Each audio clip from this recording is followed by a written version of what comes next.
Halo Sobat Catur semua, selamat bertemu kembali. Di video kali ini kembali saya mengulas salah satu partai dari turnamen FTX Crypto tahun 2021. Salah satu partai yang cukup menarik, Magnus Carlsen versus Timur Radjabov.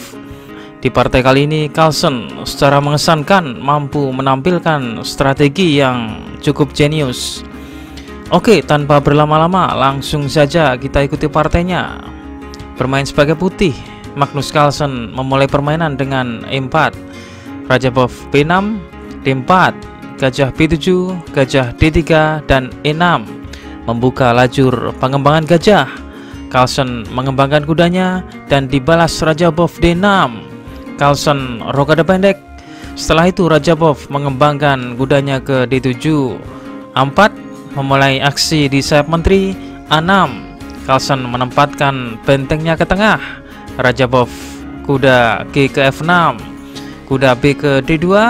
Radjabov memainkan langkah pengembangan alami, gajah E7, persiapan rokade. Kemudian Carlsen kuda F1 membuka jalur diagonal pengembangan gajah, dan selanjutnya persiapan lompatan kuda ke G3. Radjabov selanjutnya rokade.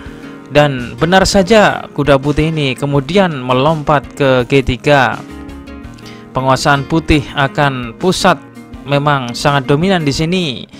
Bagaimana jika hitam bermain C5 berupaya merusak pusat? Maka putih cukup bermain C3 untuk membackup pusat. Lalu bagaimana jika hitam memainkan D5? Maka putih cukup mendorong pion E5 dan putih tetap mempertahankan dominasi pusatnya. Oleh karena itu, Radjabov memilih langkah E5, membuat kejelasan di pusat, dan dibalas C3, benteng E8, gajah D2, gajah F8, membuka lajur untuk peran bentengnya dan juga pengembangan gajah ke G7. Carlsen B4 dan Radjabov G6 membuat lubang untuk gajah. Menteri C1 mempersiapkan tusukan ke petak H6, mengadu gajah. Kemudian Radjabov gajah G7 dan A5.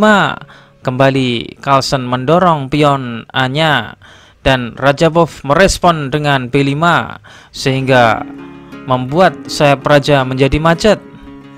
Carlsen gajah H6, langkah yang bagus, mengadu gajah untuk mengurangi kekuatan perisai raja hitam.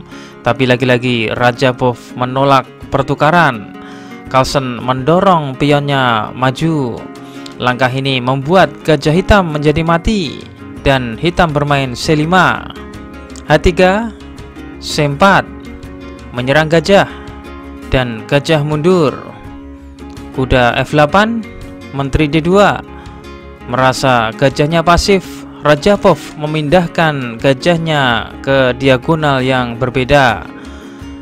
Kuda H2 membuka untuk memainkan F4. Hitam gajah G7, benteng F1. Rupa-rupanya Carlsen berencana ingin mendorong pion ke F4. Radjabov gajah pukul gajah dan balik dipukul menteri. Raja H8, menteri D2, kuda 6 ke D7 dan F4 berupaya membuka lajur F untuk mengaktifkan bentengnya. E kali F4 dan benteng mengambil, menyerang F7. Hitam membelanya dengan menempatkan kudanya ke E5. Kuda F3 mengadu kuda untuk mengalihkan kuda dari mengawal pion. Hitam bermain kuda F ke D8 memperkuat keberadaan kuda hitam. Benteng F1 meningkatkan tekanan akan lajur F. Kuda kali F3 skak dan benteng pukul kuda. Kuda E5 menyerang benteng, membackup pion hitam F7 dan membuka diagonal gajahnya. Carlsen menggeser bentengnya ke F6. Gajah F5 mengorbankan gajah untuk menjebak benteng. Hitam berupaya mengejar menang kualitas, dan E kali F5 membuat koneksi bentengnya menjadi terputus sehingga benteng tanpa perlindungan, sehingga menteri pukul benteng. F kali G6, discover attack menyerang menteri. Menteri ke H4 balik menyerang kuda, kuda F5 ganti menyerang menteri, menteri ke H5 Carlsen kemudian bermain G7 skak. Benar-benar membuat pertahanan hitam berantakan. Satu-satunya langkah Raja G8, kuda kali D6 mengancam benteng dan memaksa benteng bergeser ke D8. Kuda kembali ke F5, kembali kuda ini membackup pion G7. Raja Bob F6 membuka baris ke-7 untuk peran benteng dalam pertahanan. D6 pengosongan petak untuk ditempatkan menterinya dan benteng hitam ke A7. Menteri D5 skak.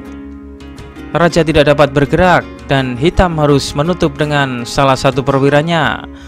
Apabila hitam mencoba menutup dengan kuda, maka kuda ke E7 skak sekaligus discover attack ke menteri dan menteri hitam hilang. Oke, di partai aslinya hitam menutup dengan bentengnya, tapi langkah ini tak juga cukup membuat pertahanan hitam lebih baik. Kembali putih melakukan langkah yang kuat, yaitu gajah D1 menyerang menteri. Dan setelah langkah ini Raja Bob menyatakan menyerah, karena apabila partai dilanjutkan misalnya menteri ke G6, maka kuda ke E7 melakukan sekak dan menggarpu menteri, dan menteri hitam tetap hilang juga. Atau dalam posisi ini apabila menteri ke G5, maka putih dapat melanjutkan H4, menteri C1 discover attack ke menteri,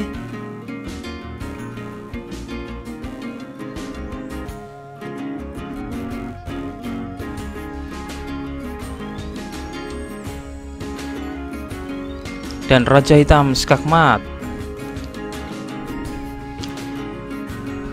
Oke, berikutnya akan kita tampilkan kunci jawaban problem catur video yang kemarin. Kuncinya adalah menteri ke G1. Apabila Raja kali A2, maka menteri ke C1, Raja B3, dan menteri ke B1 skakmat.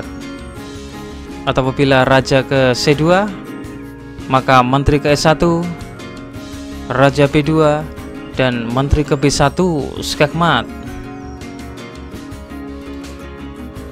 Dan berikutnya akan kita tampilkan problem catur terbaru. Silahkan dipelajari dan kunci jawabannya akan saya tampilkan di video selanjutnya.